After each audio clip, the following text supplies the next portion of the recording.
Our lives are a mimicry, and our passions a quotation.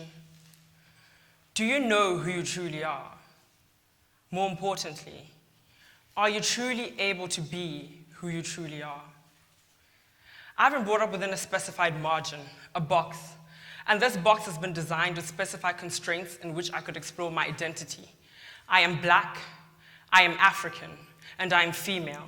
And what that implies is that the whole definition and purpose of my entire existence has already been predetermined.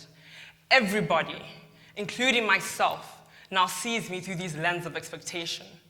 This expected image has been subconsciously intertwined into my culture, my upbringing, and my way of life. How could I not be this predetermined person?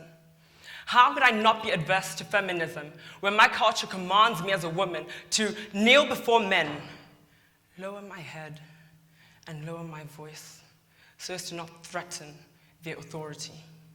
How am I not to be adverse to success when in the 11th grade a teacher looked me in the eye and said, "Tanaka, you are abrasive"?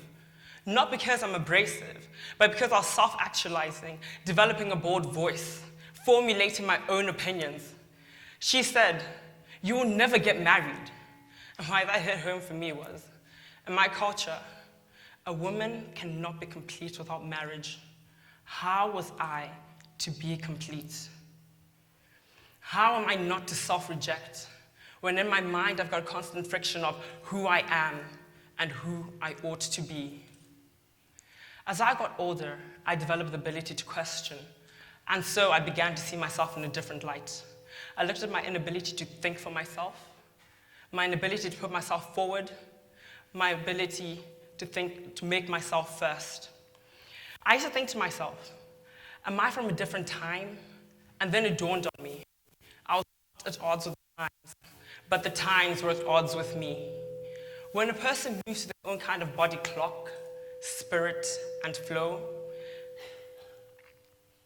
when a person moves to their own kind of body clock, spirit, and flow, if we're living in an environment that allowed us to be ourselves, we're always in congress with ourselves. The question is, how do we fit into the world around us? Are we allowed to be ourselves?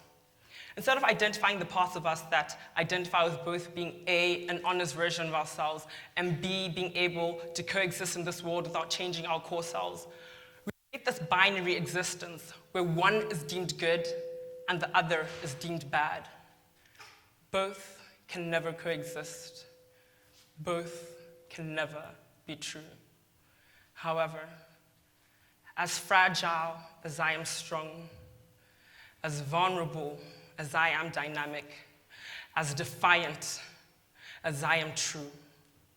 Now, how do we move away from this platform that requires us to behave in a specific way that confines us to a box? My greatest challenge in life was overcoming my fear of self-rejection, that my society and I would be happier if I stayed within this box. My opinions and identity were heavily dependent on other people's views of me. Do you feel real when nobody's watching? When nobody's affirming your every steps? When it's you and just you? See, the greatest trap in life is not popularity and prestige, it's self-rejection. Dogma has a seductive quality that personifies into a hand and clasps you. Clasps your culture, your mindset, and then it confines you. It defines you. It defines how and why you move the way that you do. We have come to believe in the voices of things that could make us happy and not be worthless and unlovable, and we've created popularity and prestige as viable solutions. However, the real trap is self-rejection. Self-rejection has to be our greatest enemy because it contradicts the sacred voice that calls us unto our purpose, where purpose constitutes the core truth to our existence. My Aunt Julie once said, "I know why the caged birds sing. Now I know too." Thank you.